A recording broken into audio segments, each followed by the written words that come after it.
같이 읽습니다. 그때에 헤롯 왕이 손을 들어 교회 중에서 몇 사람을 해하려 하여 요한의 형제 야고보를 칼로 죽이니 유대인들이 이 일을 기뻐하는 것을 보고 베드로도 잡으려 할세. 때는 무교절 기간이라. 잡음에 옥에 가두어 군인 내식인 내 패에게 맡겨 지키고 6월절 후에 백성 앞에 끌어내고자 하더라. 이에 베드로는 옥에 갇혔고 교회는 그를 위하여 간절히 하나님께 기도하더라. 아멘. 새로운 한 주간이 시작이 되었습니다. 코로나의 여러 가지 증세들이 더 많이 확산되어져 가는 가운데 더욱더 우리가 해야 될 일들을 잘 하고 또 자기 자신을 잘 지키고 하나님의 사명과 비전을 위해서 달려가는 성령 충만한 한 주간 되시길 주님의 이름으로 축복합니다. 축복합니다. 아멘. 오늘 사도행전 12장 1절에서 5절 말씀까지 11장까지와 12장부터는 또 다른 새로운 무언가의 시작이 되는 것을 보게 됩니다. 11장까지는 고넬료의 개종 사건이 일어나고 또 안디옥 교회가 세워지고 부흥하고 성장하는 이야기가 급속도로 전파되어지는 긍정적인 상황 가운데 소망과 기대가 한참 일어날 때에 사탄이 찬물을 끼얹습니다. 12장에서는 예루살렘 교회에 커다란 헤롯 아그리파 1세의 박해 사건이 일어납니다. 그러므로 인해서 또 베드로도 붙잡혀가게 되고 또 요한의 형제 야고보 사도도 칼로 죽임을 당해 순교를 당하는 장면이 나옵니다. 갑작스러운 부흥의 성장과 더불어서 반대로 사단은 박해와 순교와 또 심한 조직적이고 국가 권력적인 그러한 정치적 박해가 더 심화되어지는 상황이 있습니다. 1절에 보면 그때에 헤롯 왕이 손을 들어 교회 중에서 몇 사람을 해하려 하여 그때에 방금 말씀드렸던 것처럼 그때라는 것은 안디옥 교회가 한참 성장하고 있을 때에 사탄이 그것을 그냥 놔두지 않죠. 교회가 성장하려고 하고 개인의 신앙이 나름대로 주 안에 거하려고 하고 할 때에 주님의 일이 무언가 이루어지려고 할 때에 사탄은 반드시 역사한다. 기회를 엿본다 하는 것입니다. 그럴 때 우리는 깨어 있어야 됩니다. 육의 눈으로 생각하거나 바라보지도 말고 하나님의 원대한 계획 가운데에서 하나님의 일을 이해할 수 있도록 해야 될 것입니다. 그렇지 않으면은 사탄의 공격과 사단의 밥이 될 수밖에 없습니다. 헤롯 왕이 손을 들어 교회 중에서 몇 사람을 해하려 하여 이 헤롯 왕은 누구냐면은 예수님 때 예수님 태어나신 그때 헤롯 대왕이 있었죠. 헤롯 대왕이 유아 학살을 하면서 예수님의 탄생에 대해서 엄청난 이상한 아주 왕이었었습니다. 사탄의 앞잡이기도 하였죠. 그 예수님은 나사렛으로 애국으로 피신할 정도로 이 헤롯 대왕이 굉장히 사탄의 도구이기도 하였습니다. 악인에 해당됐습니다. 그런데 그의 손자에 해당됩니다. 지금 여기 나와 있는 헤롯 아그리파 1세는 헤롯 대왕의 손자다. 그 손자니까 예수님 탄생했을 때에도 집안이 대대로 지금 예수님과 그 그의 몸된 성전 교회를 핍박하는 것을 보게 됩니다. 나중에 하나님 앞에 서게 되면은 어떻게 하려고 이 헤롯 집안도 있네요. 하나님 예수님을 완전히 대적해서 교회를 대적하여 해하려고 하였다. 교회 중 몇 사람을 헤롯이 해하려고 하였다. 그 해하려고 하는 이유는 무엇이냐면 헤롯 왕과 사람들과는 다르게 그동안에는 기존에 있었던 헤롯 집안 사람들은 유대인들 자체를 핍박을 해왔습니다. 근데 이 손자 아그리파 1세는 유대인들의 환심을 좀 사서 뭔가 그 지역을 좀 잘 다스려보자 하는 그런 마음이 있었습니다. 유대인들과 두터운 친분을 지내고 하다 보니까 유대인들이 교회의 복음의 성장에 대해서 두려워한 거죠. 시기하였던 거죠. 그래서 헤롯 왕에게 고자질을 한 것입니다. 그러니 이 헤롯 왕은 유대주의자들의 환심을 사기 위해서 알겠다고 자기가 손 좀 봐주겠다고 하면서 진짜 손을 본 겁니다. 2절에 보면 요한의 형제 야고보를 칼로 죽이니 대단한 일입니다. 정치적인 사건 가운데 하나로 일어나게 된 것을 보게 됩니다. 조직적으로 움직인 것을 보게 됩니다. 러시아도 러시아 정교회가 있지요. 러시아 정교회는 공산권이지만은 그거 하나만큼은 남겨뒀지만은 좀 본질이 바뀌어진 그런 러시아 정교회입니다. 기독교가 그 안에서 복음을 증거하면서 전도를 열심히 해가지고 조금씩 성장하려니까 러시아 정교회가 공산권 얘기를 했습니다. 손 좀 보라고. 그래서 러시아에 가면은 전도를 사실상 하면은 벌금을 내고 그게 공산권에게 당국에 들어가면은 붙잡히게 되고 여전히 북한 공산권처럼 그런 공산 세력은 살아 있습니다. 러시아 정교회가 같이 하나님을 믿는 듯하지만은 기독교를 핍박하고 전도하는 것을 방해하는 그런 역할을 한 것처럼 유대교가 똑같이 예수님 믿는 것을 못 보는 것이었죠. 그래서 나라가 조직적으로 움직이게 되었다는 것입니다. 사실 우리가 지금 코로나 시기에 교회에서 지금 확진자가 이렇게 많이 발생하는 데에는 언론들도 앞다투어 교회 뉴스를 더 과장되게 더 확대하여서 기사 쓰고 보내기도 하는데 또 한편으로는 우리 더 주의를 또 하긴 해야 되겠죠. 또 그 가운데서는 또 모르죠.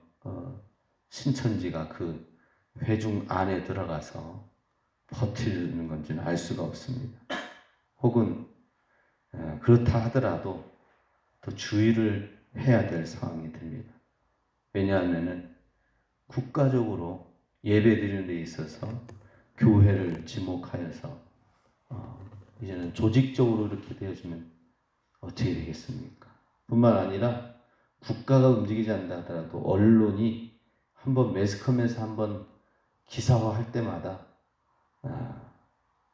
자녀들과 교회 학교와 그런 젊은이들 사이에서는 교회에 대한 두려움과 교회에 대한 터부시하는 금기시하는 마음들이 더 생기는 것이죠. 전도가 더 어렵습니다. 그러니 지혜로워야 될 때가 아닌가 싶습니다. 요한의 형제 야고보를 칼로 죽였다. 여기서 야고보는 예수님의 동생 야고보가 아니라 12제자 가운데 야고보죠. 요한의 형제 야고보. 우레의 아들이라는 보아녹이라는 이름이었었죠. 예, 사실 야고보, 요한과 야고보는 예수님께 한 자리를 구했습니다. 예수님, 우리가 주의 나라에서 좋은 자리가 있으면 좌의정, 우의정 자리를 제가 열심히 할 테니까 주세요 하고 구했었던 것이죠. 권력지향적이고 어떤 면에서는 이기적인 면모도 있었습니다. 그때 예수님이 하신 말씀이 있습니다. 너희는 나의 마시는 잔을 마시며 나의 받는 세례를 받게 될 것이다 라고 하였습니다. 내가 마시려는 잔을 마실 수 있겠느냐 물으시면서, 그러면서 나의 마시는 잔을 마시며 나의 받는 세례를 받게 될 것이다 라고 했습니다. 그 의미를 잘 몰랐죠. 그렇지만은 야고보가 사도들 중에 최초의 순교자가 된 것을 보게 됩니다. 예수님의 그 죽음의 잔, 고난의 세례를 받았던 것입니다. 우리가 볼 때에 우리는 세상적으로 뭔가 한 자리를 요구하고 뭔가 세상적으로 행복한 그 어떤 것, 세상적인 성공, 이걸 예수님 안에서 기대를 하지만은 사실 그 기대한 야고보를 향하여서는 어땠습니까? 아니, 야고보뿐만 아니라 모든 제자들이 다, 사도들이 어떻게 했어요?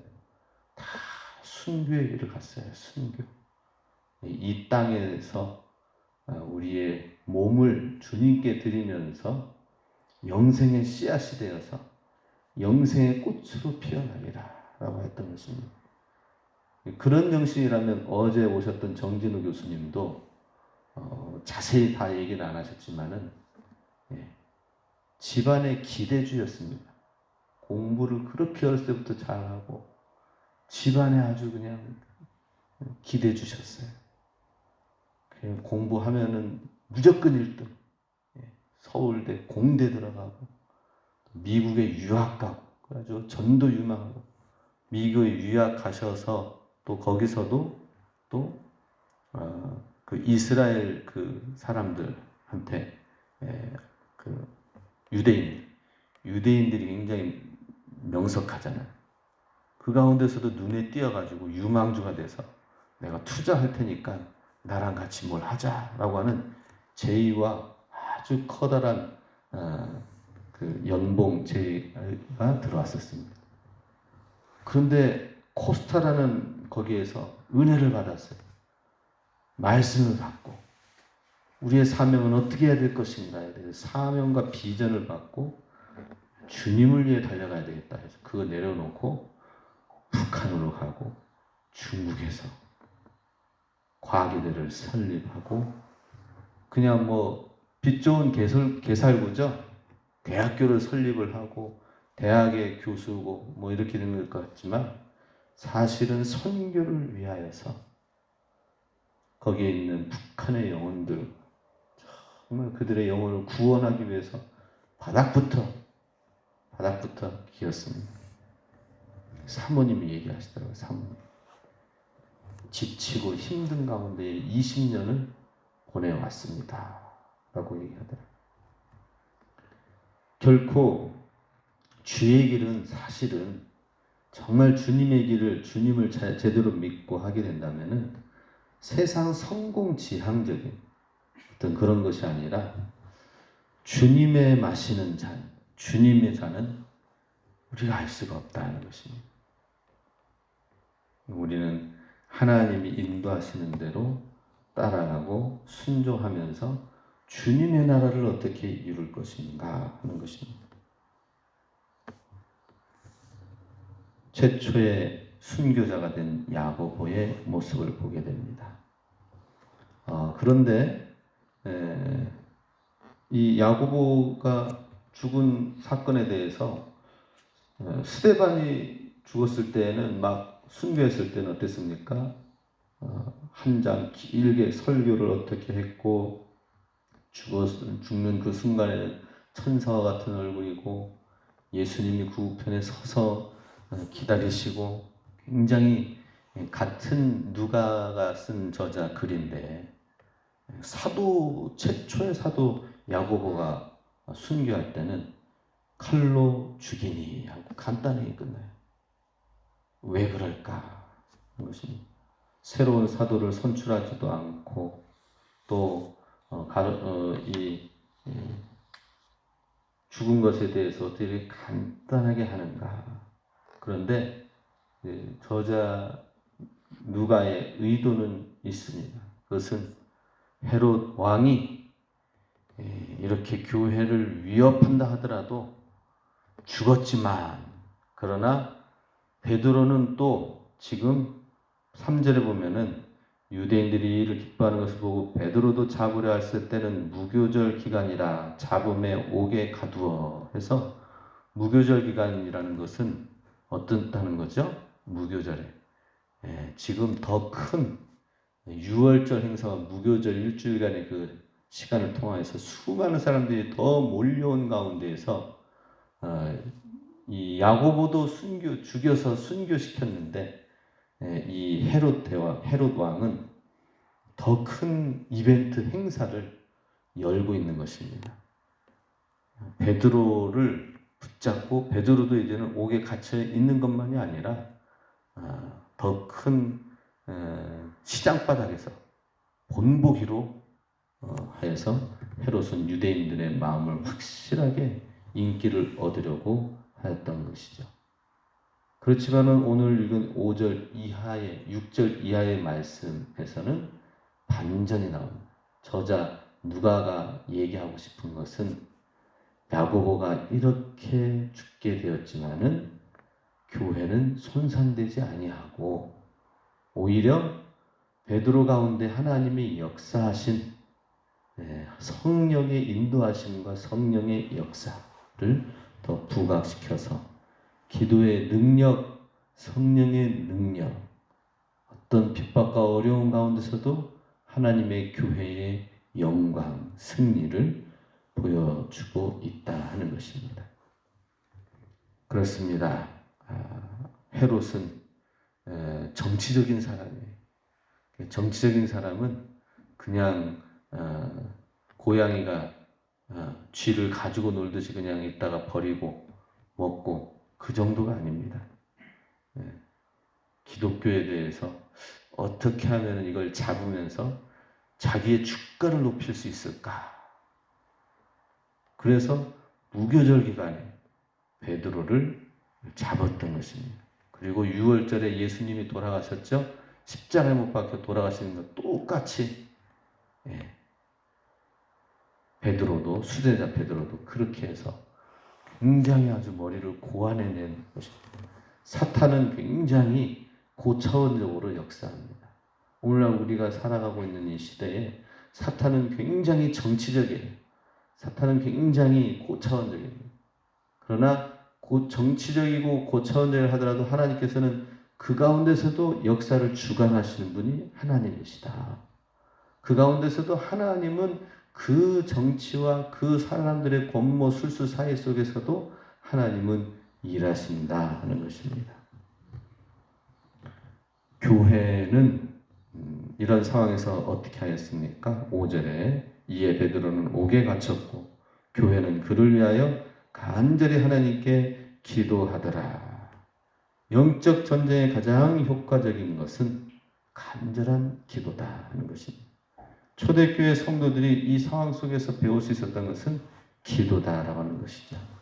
이것은 앞으로 이제 로마 카타콤 400년의 시기, 300년의 핍박의 시기를 어떻게 이겨나가게 하는가에 대한 그 못자리가 되는 것입니다.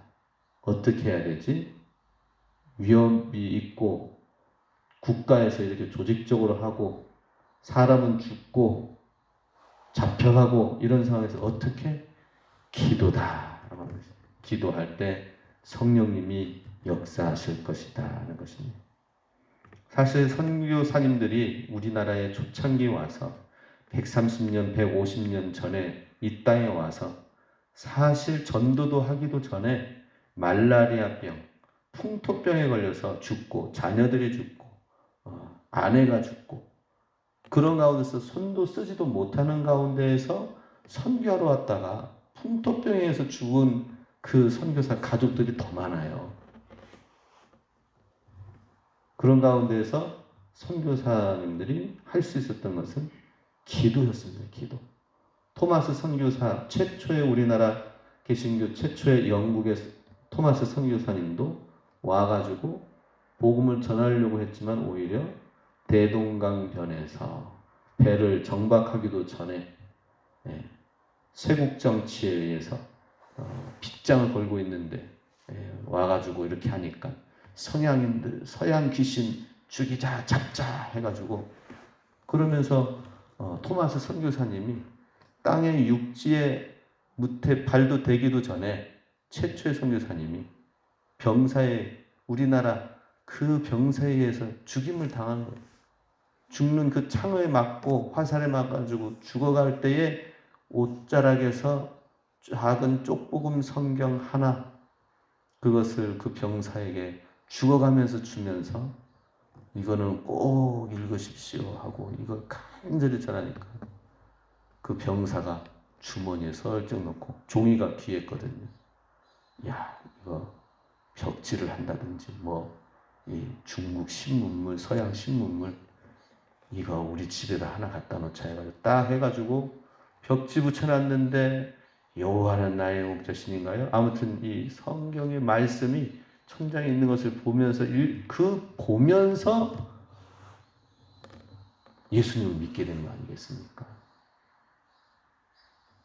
그래가지고 최초의 교회의 터전이 그 사람이 집이 되었던 것입니다.